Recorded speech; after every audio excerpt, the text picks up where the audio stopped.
Welcome to Mr. Phantom, where fear hides in every shadow and chilling tales come to life. Before we start, make sure to subscribe and like this video to get a scary story every night. Now take a deep breath. Let the weight of the day slip away. Close your eyes if you'd like. And listen, tonight's story is soft, like a whisper through the walls. A lullaby barely heard, yet impossible to forget. It's about a song, a baby's song, one that comes from a house long abandoned, where no one should be living, where no one should be singing, but someone is. A haunting tale of grief, guilt, and the things we bury, not in the ground, but in ourselves. So wrap yourself in the blankets, keep the lights low, and remember, some lullabies aren't meant to soothe you to sleep. Some are meant to wake the dead. This is Asterisk Baby Song. Asterisk. They told me Savannah was beautiful in the spring. Spanish moss hanging like chandeliers from the old oaks, cobblestone streets that whispered of forgotten history, and air so thick with stories you could almost taste it. I wasn't moving here for the charm, though. I needed quiet, someplace slower than Atlanta, where I'd spent the last 5 years running on fumes and fast food.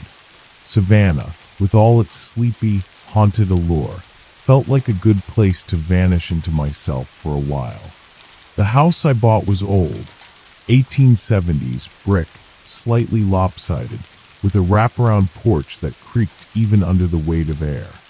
It sat on a corner lot in the historic district, tucked between larger, more restored homes with white pillars and postcard-worthy gardens. Mine had ivy crawling up one side, like it was trying to hold the bricks together.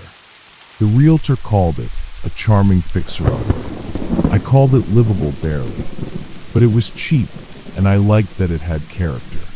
My nearest neighbor, if you could call it that, was the house next door, a decaying Victorian-style home that looked like it hadn't seen life in decades. Shutters hung crooked, one window was boarded, and the paint peeled like old wallpaper. It gave the impression of a mouth mid-scream, frozen in time. The yard was overgrown, choked with weeds and tall grass. I figured no one had lived there in a long time, maybe since before I was born. The realtor didn't mention it, and I didn't ask. Empty houses didn't scare me.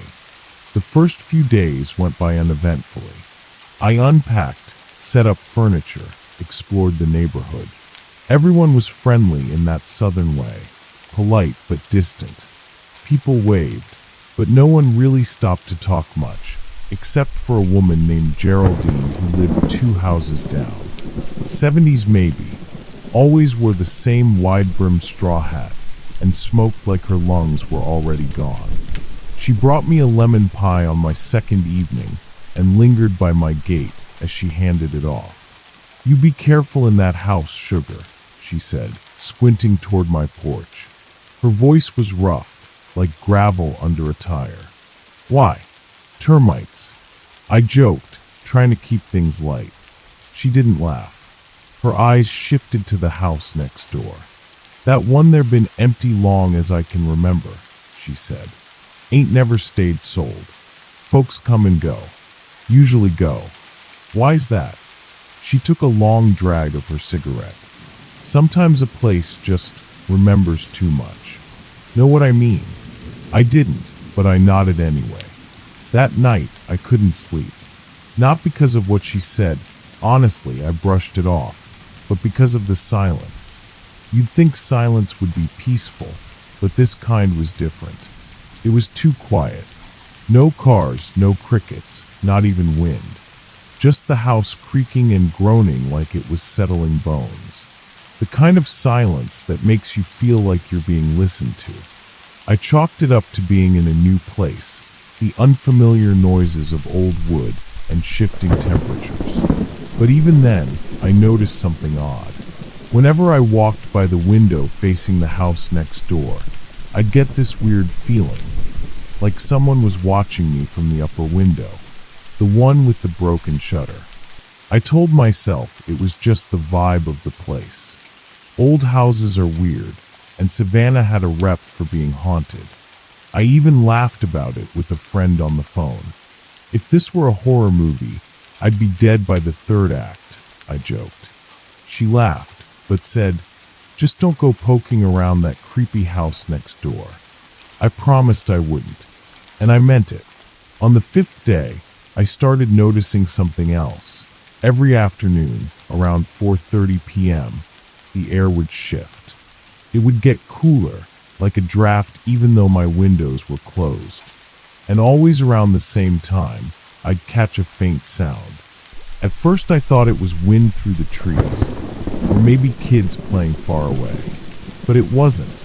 It was music. Soft, slow, rhythmic. A lullaby.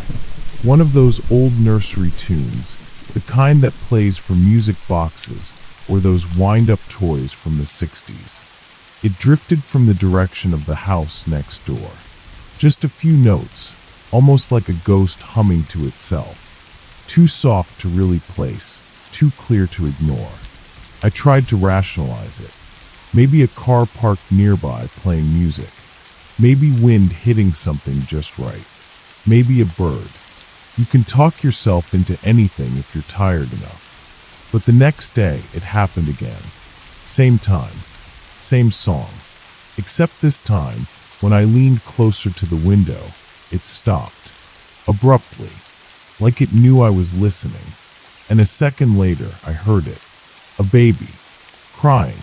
Not wailing or screaming, just soft, pitiful sobs like it was tired or alone. And it came from that damn house next door. I stood frozen, hand on the glass. It wasn't possible. That house was empty. I'd seen it. No lights, no movement, no cars. Just dust and decay. I waited, heart pounding, but the crying faded slowly, like someone walking away with the baby in their arms. I told myself it was in my head, that my brain was just adjusting to the quiet, and maybe it was replaying sounds from somewhere else. Thin walls, echoes, hell, maybe a stray cat with a weird meow. But something deep in my gut said that wasn't it. This was different, intentional. That night, I didn't sleep at all. I lay awake staring at the ceiling, the silence pressing down on me like a blanket soaked in fear. Every creak of the floorboards made my muscles tense. Every shadow looked like it might move if I blinked. I kept thinking about the crying, how real it sounded, how sad. And the music, that damn lullaby. It's strange how something meant to soothe can turn so sinister when it comes from the wrong place. The next day, I stood on my porch with my coffee and stared at the house next door. The sun made the vines look almost pretty, like they were protecting something delicate underneath. I almost laughed at myself. This is stupid, I thought. Ghost babies?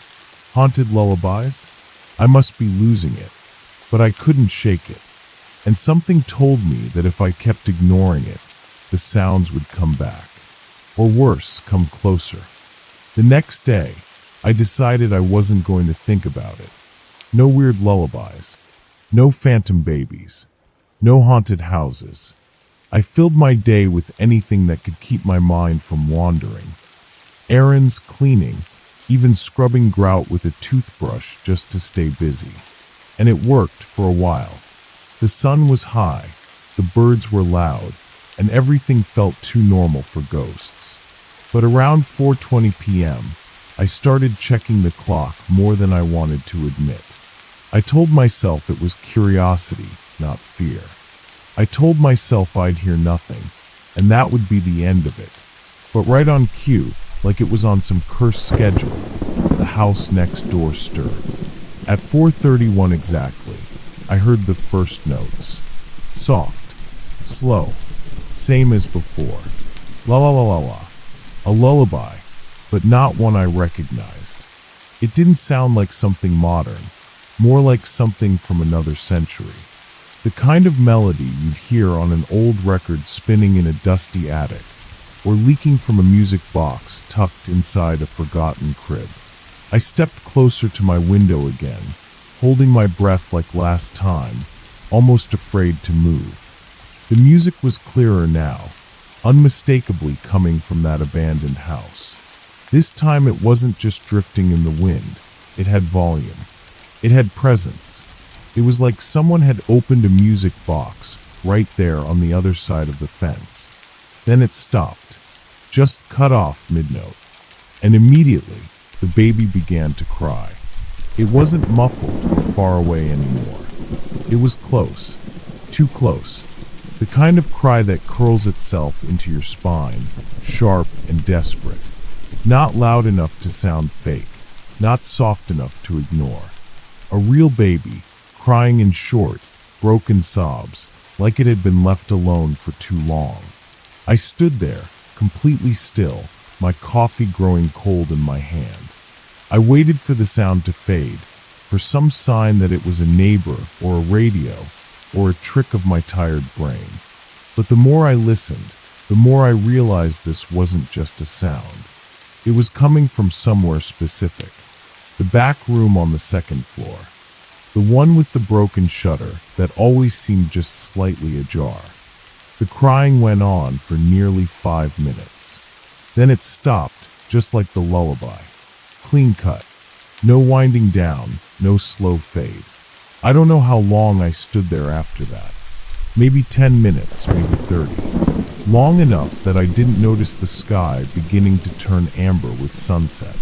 When I finally stepped back, my chest was tight. My body hadn't moved, but it felt like I'd just run a mile. I needed answers. So like any sane person would do, I started looking up the house online. Took me a while to even find the address.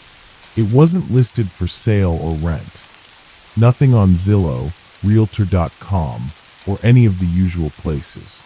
It didn't even show up on Google Maps Street View the way it should have. Like someone blurred it out, or like the camera didn't want to see it. Eventually, I pulled up the Savannah County property records. There it was, 118 Rose Hill Avenue, owned by the city. Last transferred title, 1991. No new ownership. No tenants on file. Nothing else. Just a name. Marie Halbert. I searched her next. A few hits popped up, old newspaper clippings mostly. One article from 1991 in the Savannah Morning News caught my eye. I had to squint at the scanned print. Local woman dies in tragic house fire. Infant child presumed dead. I read it 3 times, then a 4th. It described a fire that gutted the upper floor of the house. Electrical issue, they guessed. A woman named Marie Halbert had been found in the nursery, unconscious, and later died at the hospital. Firefighters had reported hearing a baby crying when they arrived, but no child was ever recovered. The official story was that the infant must have perished in the blaze, but the body was never found. No remains, no crib debris, no explanation, just vanished. I slammed the laptop shut, my hands colder than they should have been. There was no way it was the same house, right? I tried to tell myself it wasn't, but it was. Same structure, same porch, same damn broken shutter on the top floor window. It wasn't just a creepy house anymore. It was that house, a place where a mother died and a baby maybe didn't. I didn't sleep that night either. I left the lights on in every room, played white noise on my phone to drown out the silence. But silence wasn't the problem anymore. Not really. The problem was what might come after the silence. And I think the house knew that I knew. Because the next day, the lullaby started early. It was only 3:50 p.m. when I heard the first notes. This time, it didn't wait for me to come to the window. This time, it was like it came to me. The music seemed louder now, sharper, like it was inside my house rather than next door. I checked every room, every phone, every speaker, nothing. But the melody kept playing, soft and low, dancing along the walls like a whisper. I stood in my kitchen, staring at the vent in the ceiling as though the sound could leak through the air ducts. And when the song stopped, the crying started again. This time, it sounded like the baby was crying from inside my walls. Not far away. Inside. That's when I noticed something new. Just below the vent, on the wall near the pantry, were small, fresh scratches in the paint, like tiny fingernails. The scratches on the wall weren't there before. I stood in my kitchen for a long time, staring at them. For little marks, low to the floor, maybe 6 inches off the ground. They didn't look like from an animal, too deliberate, too vertical. Like fingers, tiny ones. Like a child had pressed their hand to the wall and dragged it down slowly. Each groove in the paint was shallow but real. I ran my fingertips over them. They weren't old, not cracked or dusty. The paint was still curled at the edges, like the scratches had been made recently. There was no logical explanation. Nothing about any of this had a neat, clean answer. I didn't have a kid. I hadn't had visitors. There were no raccoons, no pets, no reason for this to be happening. But logic didn't seem to apply anymore. The lullaby had played from nowhere. The crying sounded like it came from inside the house. And now, there were marks on the wall. I was officially out of excuses. So I did what any desperate, slightly paranoid person would do. I bought equipment. The next day, I went out and picked up a baby monitor. The old school kind, with a speaker and mic, not the fancy video type. I also grabbed a cheap digital recorder and one of those little EMF detectors ghost hunters love to wave around. I wasn't saying I believed in ghosts. I just needed to feel like I was doing something. When I got back, I set the baby monitor near the vent in the kitchen, clipped the recorder to a bookshelf near the window facing the neighbor's house, and kept the EMF reader in my pocket like a nervous tick. Nothing happened that day. Not at 4:30. Not at 3:50. Not at all. No lullaby. No crying. Just silence. And somehow that was worse. The silence now felt loaded, like a breath being held somewhere just outside my field of vision. Like the house, or whatever was behind this, knew I was watching. Waiting. That night, I fell asleep on the couch with all the lights on again. Around 2 a.m., I woke up to a faint hiss from the baby monitor. Just static. But under it, I thought I heard something, a soft, rhythmic creaking. I turned up the volume. Creak, creak, creak. It sounded like a chair, maybe a rocking chair. Slow and even, back and forth. The kind of sound that could put you to sleep or make you lose your mind. Then I heard something else.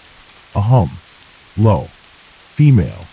Soft as breath. It was the lullaby, but not instrumental anymore. Someone was singing it, barely audible under the static. The voice was hushed, gentle, like a mother trying to lull her baby to sleep in the dead of night. I couldn't breathe. I stared at the monitor, like it could show me more than just sound. I leaned in, ears straining. Then, just like before, it stopped. Abruptly. And the baby started to cry. This time, it wasn't soft. It was loud, sharp, painful. It sounded like it was in the house. I jumped off the couch, EMF reader already in my hand.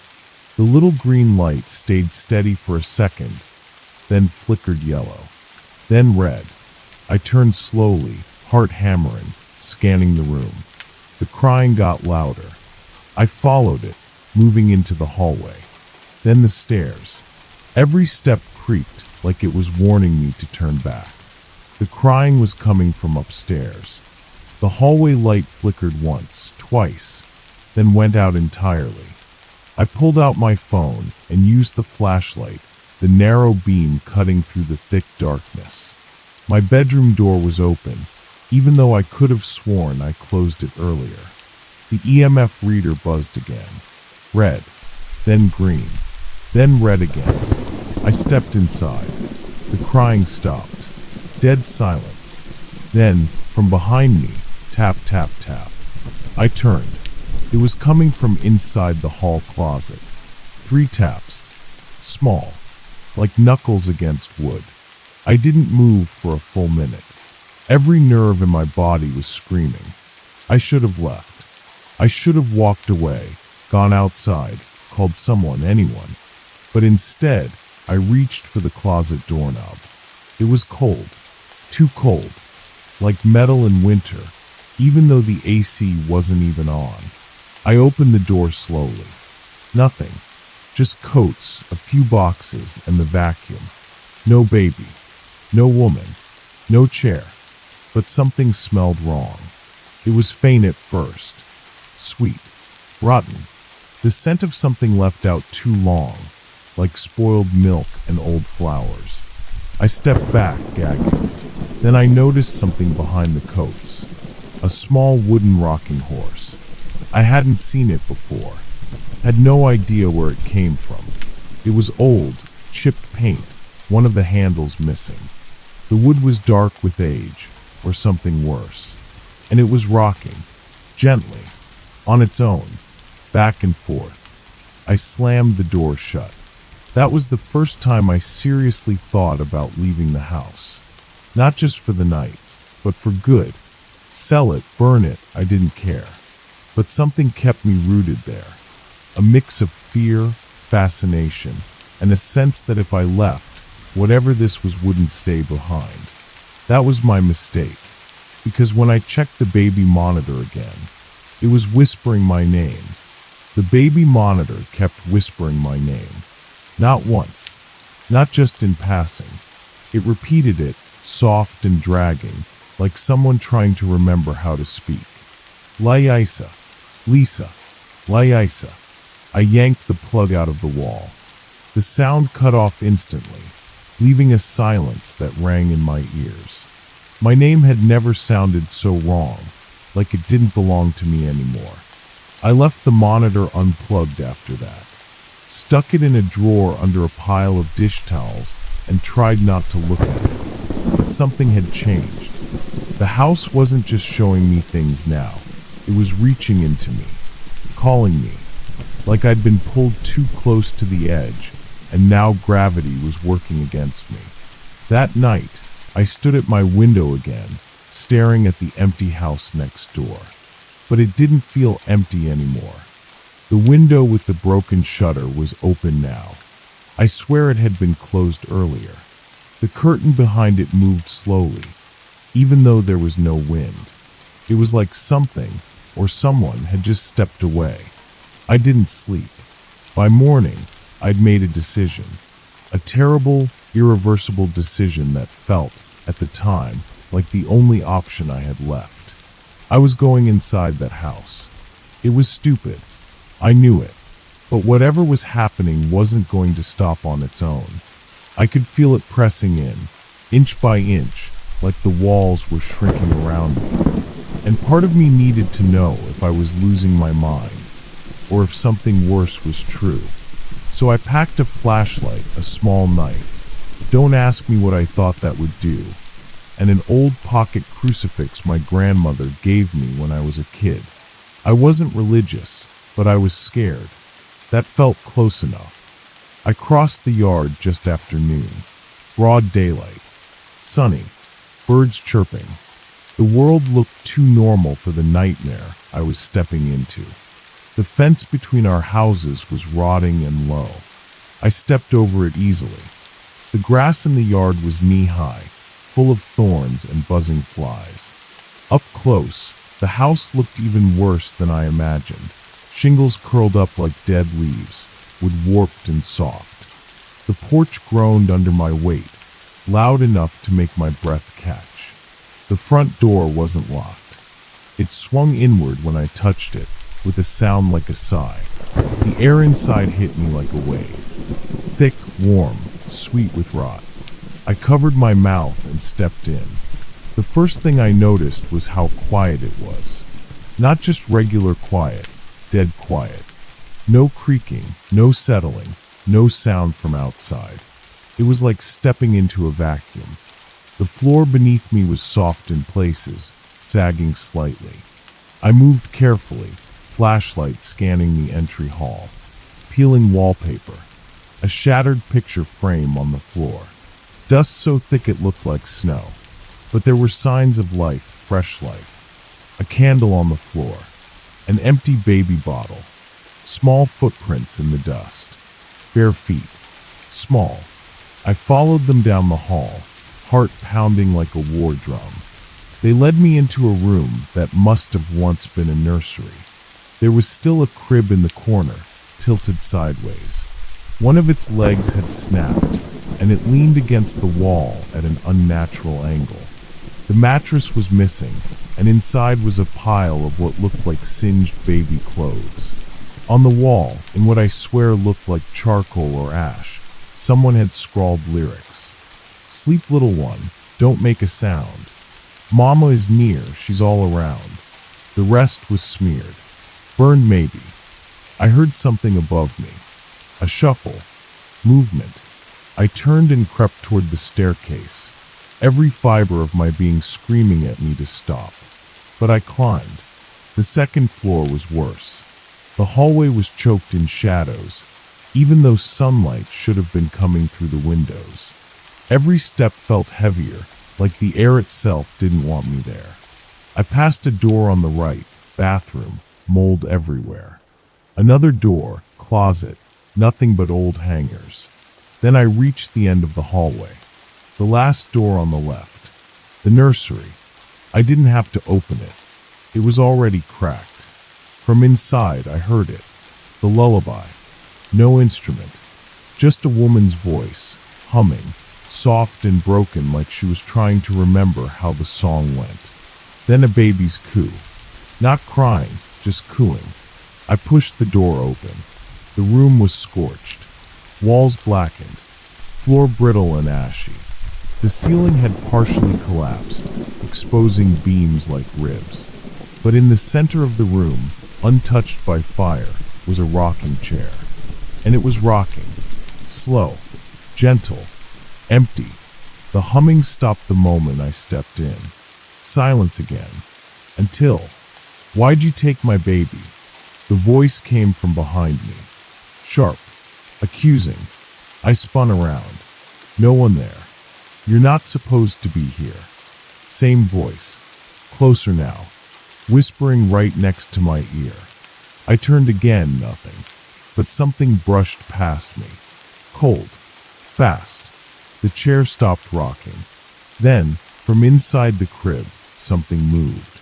I stepped closer, against every instinct in my body. And there it was. A doll. Old. Porcelain. Eyes cracked, one missing. Dressed in tiny, burnt clothes. Its mouth was open. I didn't touch it. I couldn't. But I leaned down and heard it, crying, from inside the doll. I stumbled back, nearly tripping over the broken floorboards. Something behind me laughed. A woman's laugh, hollow and furious. I ran. Down the stairs, through the hall, out the door. I didn't stop running until I was back in my house, every nerve on fire. I locked my door, barricaded it, closed every curtain. I sat in the corner of my living room, shaking. And that night, as I tried to sleep, the doll appeared on my porch. I didn't open the door. I couldn't, because there it was, right in the middle of my front porch, like someone had gently, deliberately placed it there. The doll. The same one from the crib in the burned-out nursery. Same cracked porcelain face, same scorched baby clothes. It was just sitting there, staring at the front door with its one good eye, as if it had been waiting all night for me to wake up. I don't remember falling asleep, but I must have. I had been curled up on the living room floor, still in yesterday's clothes, half dreaming of flames and lullabies when the sun cracked through the blinds and lit up the room. That's when I saw it. My breath caught like a hook in my throat. The worst part, the doll wasn't just sitting there. It was rocking, back and forth, barely. The kind of movement you could almost blame on wind, if there had been wind. But the air was still, dead still. I backed away from the window slowly and picked up my phone to call someone. Police? Animal control? Exorcist? I didn't know. My brain couldn't put the right pieces together. But when I unlocked my phone, there was a voicemail from an unknown number, time-stamped at 3:17 a.m. I listened. It was static, for the first few seconds. Then a woman's voice, soft and cracked. "Where is he? Where's my baby?" Then the lullaby. Just a single line. "Sleep, little one, don't make a sound." Then the call ended. My hand was shaking so bad I almost dropped the phone. I paced for nearly an hour, trying to figure out what to do. Every time I looked out the front window, the doll was still there, unmoving now, watching. I felt like if I blinked too long, it would disappear, or worse, move again. I debated grabbing it and throwing it in the trash, but every part of my body screamed, "Don't touch it." Eventually, I grabbed a long-handled broom, opened the door just a crack, and shoved the doll off the porch. It tumbled into the yard like a corpse thrown from a bed. I didn't look back. I slammed the door shut and locked every bolt, then double-checked the windows. I told myself I was being rational. Getting rid of a creepy doll was just good common sense. But deep down, I knew that whatever brought it here wasn't going to stop because I knocked it into the dirt. I stayed inside the rest of the day. Didn't go to work. Didn't answer calls. Just sat there, jumping at every sound, every creak, every gust of wind, every neighbor's dog barking like they knew something I didn't. But the real fear came after dark. Because just after 9 p.m., the power went out. No warning, no storm, just pop, and every light in the house went dead. At first, I thought it was just the breaker. I grabbed my phone and turned on the flashlight app, heart pounding, and made my way down to the basement. But the second I opened the door, I felt it. Cold. Unnatural cold. Not like AC cold, or I forgot to turn on the heat cold. It was wet and deep, like walking into a crypt. I almost didn't go down. I should have trusted my gut. But the flashlight was still bright, and I was still clinging to whatever threads of logic I had left. I made it to the panel, flipped a few switches. Nothing. Then, from upstairs, the baby started crying. Not from the monitor. Not from next door. From inside my house. I froze. It was coming from the kitchen, crying loud and raw. Then soft humming, like a lullaby half-sung through gritted teeth. The same melody I'd heard every afternoon like clockwork. But this time, it was angry. Wrong. Too fast, too slow, notes skipping like a broken record.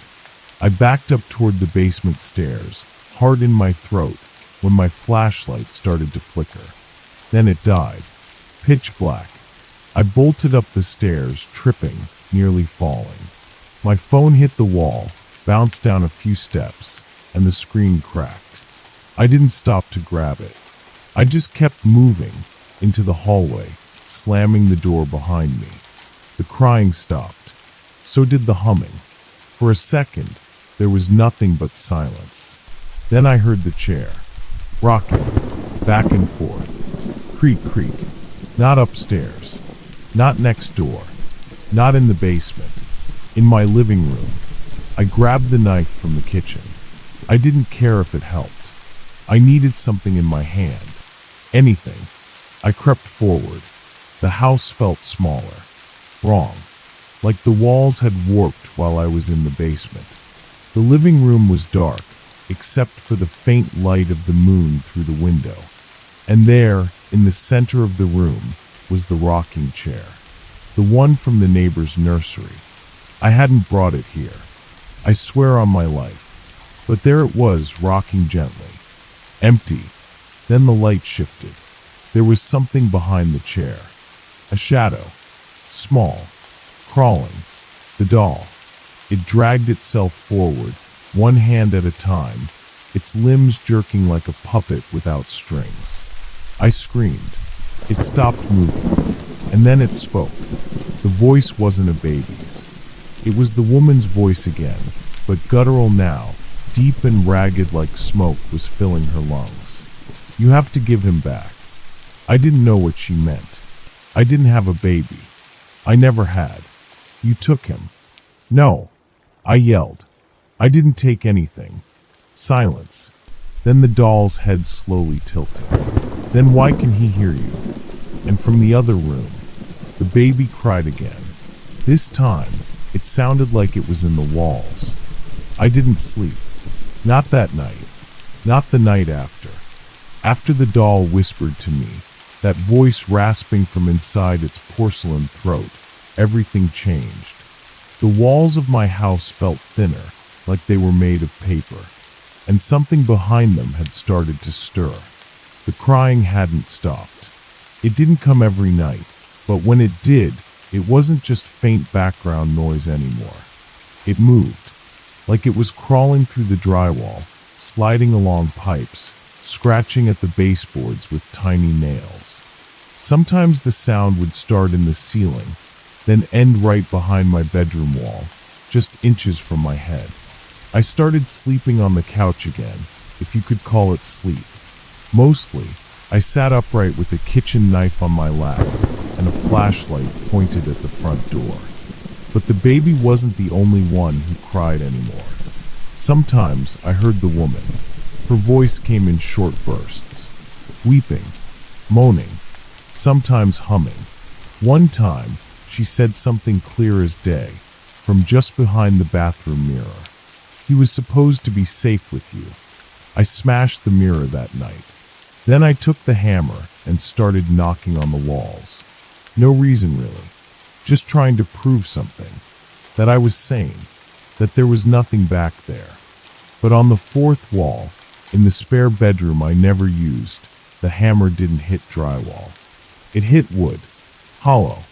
I stopped, pressed my ear to the spot. No sound at first, then breathing, slow, shaky, not quite human. I backed away.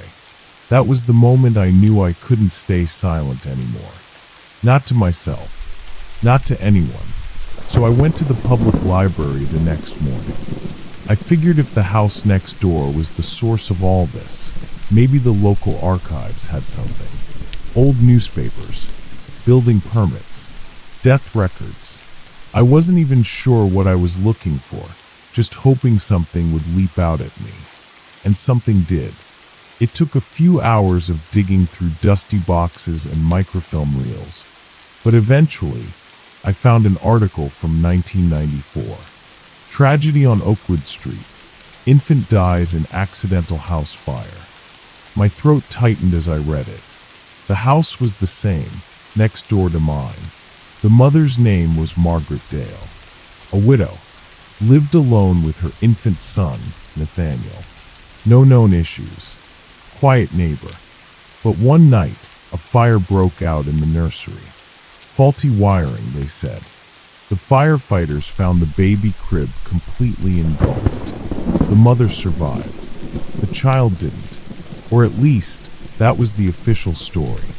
What caught my attention was the coroner's note, buried in the bottom paragraph. It stated there were inconsistencies in remains, and that the body of the child was never conclusively identified. The baby's body was never found. I sat there frozen for a long time. Then I found another clipping.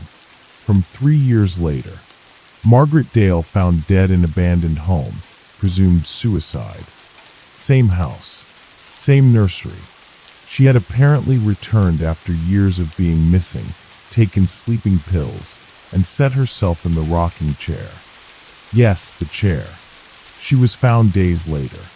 Beside her was a doll, dressed in infant clothes. No one claimed her body. She was buried in a public cemetery. No family, no friends, just grief. A wave of nausea rolled over me as the pieces started locking together. That voice in the monitor, the lullaby, the whispering at night, "Where is my baby?" It wasn't just a ghost wailing into the void. It was her, Margaret, but there was still something else gnawing at me. "You took him." Why would she say that to me? I had nothing to do with her or her son. I wasn't even living on this street until last year. Or was I? I left the library and drove straight to my mom's house. I hadn't spoken to her in a few months. Ever since I told her I was buying a place on my own. She never liked me moving back to town. But I needed answers, and now I was desperate enough to ask the questions I'd never thought mattered. She looked surprised when I showed up. Older, tired, like someone who'd been holding on to secrets too long. "Lisa," she said cautiously, like saying my name made her nervous. "I need to ask you something," I said, skipping the pleasantries. "About when I was little." She went quiet, tensed up. Her hand twitched toward her necklace like she always did when something touched a nerve. "I used to live on Oakwood Street, didn't I?" Her face changed instantly. "Who told you that?" "So it's true." She hesitated, then nodded slowly. "We lived there for about a year. You were just a toddler. But we left. Moved suddenly. You wouldn't remember." "What happened?" She avoided my eyes. "What happened, Mom?" She sat down hard on the couch, like her knees couldn't hold the weight anymore. "There was an incident. The house next door caught fire. We were out of town, thank God. But when we came back, you started acting strange. Saying things. Singing songs you'd never heard. Talking to," she swallowed. "You said you had a friend in the walls." The room tilted. My stomach dropped. I thought it was just a phase. "But you wouldn't sleep. You kept saying the baby was cold. That his mom was crying and couldn't find him." She looked up at me, her voice cracking. "You used to say he followed you home." My legs gave out, and I sat beside her numb. That night, back in my house, I didn't bother locking the door. What was the point? I sat in the dark, flashlight dead, power still out, staring at the wall where I'd heard the breathing. And then, the lullaby started again. But this time, I wasn't afraid. I leaned in close and whispered, "Where's Nathaniel?" And from the wall, something whispered back. Behind the music. I didn't sleep that night. The voice in the wall had answered me. Behind the music, it whispered, like it was telling me where to look. A direction, not a metaphor. Something real. Something hidden. And I was done pretending this was all in my head. When the sun came up, pale and useless, I grabbed a crowbar from the basement, pried up the carpet in the spare room, and started tearing into the wall where I'd heard the breathing. Plaster cracked. Dust exploded into the air. Behind the drywall was more than I expected. Another wall. A thin sheet of wood, almost like paneling, newer than the house itself. Someone had sealed something inside. The crowbar went in again. I pulled hard. The panel broke with a dry crunch, and behind it was a crawl space. Narrow, dark, about 3 feet deep, filled with insulation, old wiring, and something else. A box. I pulled it out. It was small, maybe the size of a shoebox, covered in dust and grime, tied shut with rotting twine. I hesitated only a second before cutting the string with my knife. Inside, baby clothes. Tiny, soot-stained pajamas. A singed pacifier. And a cassette tape. The label was almost unreadable, faded ink in someone's shaky handwriting. But I could still make it out. Nate's song. I just stared at it for a long time. It hit me then, why the voice said behind the music. Because the music was more than sound. It was a trail, a signal, and I had just found its source. I didn't own a cassette player, not anymore, but I remembered there was an old one in my parents' attic, the kind with built-in speakers. I drove over to Mom's without calling. She wasn't home, thank God. I didn't feel like explaining why I was digging through her past for something that had apparently followed me into adulthood. I found the player, brought it home, dusted it off, and popped in the tape. There was no label for side A or B. I just hit play. At first, it was silence, then static, then the lullaby, the exact one I'd been hearing all along. But this version was raw, not polished, not like a music box or a recording. It was a mother singing. You could hear the tremble in her voice, the effort to stay soft, even as she cracked between words. Sleep, little one, don't make a sound. My hands started shaking. Then, on the tape, the door slammed. A man's voice, angry, distant. A baby cried. Something crashed. Margaret's voice broke through, now frantic, breathless. Please, no, he's just a baby. More crashing. A scream. Then fire. You could hear it, with splintering, fabric crackling, the sharp whoosh of heat consuming oxygen. The lullaby cut off. The baby screamed again, and then the tape stopped. I rewound it and listened again, and again. By the third time, I realized this wasn't a tape about the lullaby. This was a confession. Someone had recorded the night the fire happened, and it wasn't an accident. It wasn't faulty wiring. Margaret hadn't been alone. Someone else had been there. The man. I suddenly remembered the name from the newspaper, the one that said she was a widow, but it had been vague. No first name, just that her husband had passed under uncertain circumstances a few months before the fire. What if he didn't? What if he came back? And what if that night Margaret tried to protect the baby? The tape didn't say what happened to her, only what she witnessed. But the crying, the fire, the way she sang through it, it wasn't just mourning.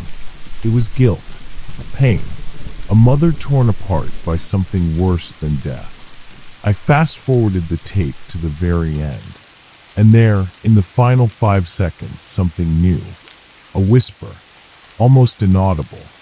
I played it again, this time with headphones, and I heard it, a child's voice. Mommy, help. I ripped the headphones off. The house was suddenly too quiet. No humming, no crying, no creaks. Just pressure, like the air was holding its breath. And then the monitor turned on by itself. Static. Then the song. Only this time, it wasn't from the tape. It was from next door. The house had been empty for years. I'd checked. I'd seen the burn marks. No one lived there. But the nursery light was on. The same flickering bulb, pale yellow, like it had been waiting. And I knew I had to go in. I took the tape recorder. I took the doll. I'd kept it, God help me, in a sealed Tupperware bin under the sink. And I walked across the lawn as the sun started to dip below the horizon. The house's windows were dirty, fogged from the inside like they'd been breathing. The front door creaked open before I even touched it. Inside, the air was hot. Not warm, hot. Like the fire had never stopped. I walked toward the nursery, floorboards groaning beneath my feet. The same mobile turned slowly overhead, casting long shadows across the blackened walls. The crib was empty, but the mattress was singed, curled at the corners. A charred pacifier lay in the middle. I placed the tape recorder down and hit play. The lullaby began again, and with it, movement. A soft rustle in the corner. Then the crying, but not just a baby's. The woman's voice again, fractured and shaking. Why did you leave him? I stepped forward, heart in my throat. I didn't know. The walls shuddered. A scream tore through the room. Margaret's voice, full of rage and grief. You let him die. No, I cried. I didn't. He followed me. I was just a baby. Silence. Then softer. Then help him come home. And from the crib, something began to take shape. A small hand reaching through shadow. The lullaby slowed, faded, and then the baby opened his eyes. The baby looked right at me.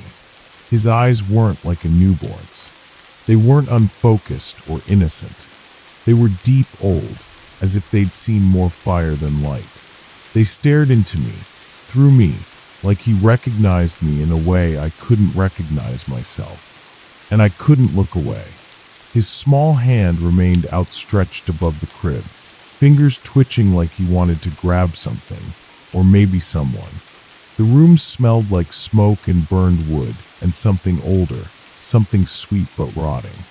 A scent of decay beneath perfume, of death wrapped in lullabies. I stepped forward, just one step. The temperature dropped. Where the heat had once suffocated, now it felt like standing in a freezer. My breath curled in front of me in pale ribbons. The walls groaned. From the far end of the house, a door slammed shut. Then another, like the house was sealing itself up. The baby blinked. Behind me, the doll, Margaret's doll, moved in the bin I'd brought it in. A small, stiff jerk, like someone had grabbed it from inside. And then the woman's voice returned. Margaret's. But this time it was different. Not angry. Not wailing. It was relieved. He's here. I swallowed hard. What do you want from me? No answer. Only the hum of the lullaby again, playing low, as if from inside the walls. I looked back down at the crib, and that's when I noticed it. The floorboards beneath the crib weren't solid. They were cracked, slightly warped in the shape of a trapdoor. My pulse quickened. I knelt slowly, eyes flicking back to the baby, still unmoving, watching, and pulled at the edge of the wood. It creaked up reluctantly, revealing a small space underneath. A crawl tunnel, cramped, dark, but not empty. Inside was a bundle wrapped in cloth. Tiny, ash gray, and I knew, without touching it, what it was. The real Nathaniel. I felt my chest tighten. The wailing I'd heard for weeks, the cries behind the walls, the whispers in my dreams, they weren't hauntings. They were calls for help. His body had been hidden here all along. Never buried. Never mourned properly.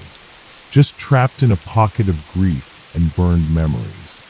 I pulled the bundle out gently, holding it like a fragile thing. My skin prickled with goosebumps, and the moment I lifted him, the house changed. The air softened. The shadows receded slightly, like something had released its grip. The baby in the crib, his image flickered. 1 second he was there, the next not. Then there again. He tilted his head at me and smiled. A small, broken smile, as if saying, finally. I wrapped his remains in a clean cloth I had brought. Some part of me had known I'd need it, and carried him outside. The house didn't stop me. It didn't fight. It just watched, like a curtain slowly closing on a play, too long in Act 1. I walked out into the backyard and dug a hole beneath the oak tree between our two properties. The tree that had always seemed to whisper in the wind. And I buried Nathaniel there. Quietly. Alone. When I finished, the wind died. So did the crying. That night I slept. Really slept. For the first time in months. No monitors clicked on. No walls moaned. No lullaby. Just silence. But dreams came anyway. Not the bad kind. This time I saw Margaret. She was rocking in her chair in the nursery, her head against the wall. But she was smiling, tears rolling down her cheeks. Nathaniel was in her arms. Whole. Safe. Her eyes met mine through the dream. Thank you. Then the dream faded like a candle blown out. The next day, I called the police anonymously and told them I had found remains while gardening. That's all. Nothing more. They roped off the yard, found the bones. called it a cold case finally solved.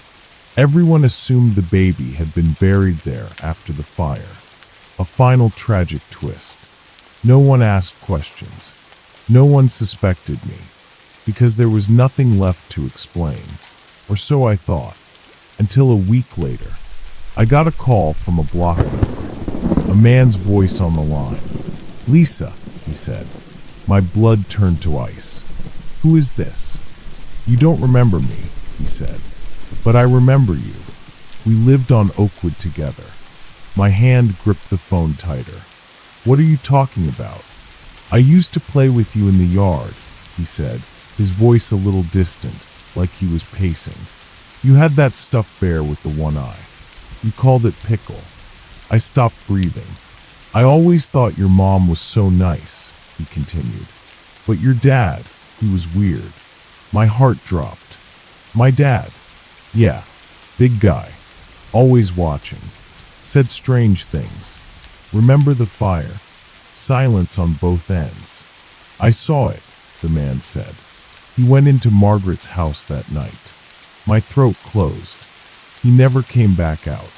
And just like that, the world shifted under me again. I'd never known my dad. He'd left when I was little. That's what Mom always said. But what if he hadn't? What if he'd been part of that night? What if he was the man on the tape? The man who killed Margaret's child. The man who, when the fire started, disappeared. And what if the reason the ghost said, "You took him," was because I carried that legacy? Because Margaret didn't see me. She saw him in me. His blood, his voice, his shadow. The baby hadn't followed me all those years ago. He'd followed him. And when I moved back to Oakwood, he'd finally caught up. That night, I threw the doll into the lake, burned the tape, put the monitor in the trash. But still, sometimes when I lie in bed, I swear I hear something faint outside the window. A gentle song, soft, lyric, a lullaby. And the last line always catches in my throat. "Sleep, little one, don't make a sound," because some babies cry, some babies scream, and some never stop singing, even after they're gone. Thank you for joining me tonight, for letting the shadows of the story weave their way into your dreams. As the night settles in, remember, not all stories end when the lights go out. Some linger quietly, waiting for you to listen again. If this story left you with questions, or if you felt something stirring in the dark, I'd love to hear from you. Leave a comment below and let me know your thoughts. Did you feel the presence of the baby, or was there something else behind the song? Your thoughts are always welcome here. And before you drift into sleep, don't forget to subscribe and like this video so we can share more chilling tales together. Rest easy, but don't forget, the shadows may still be watching. Good night and sweet dreams.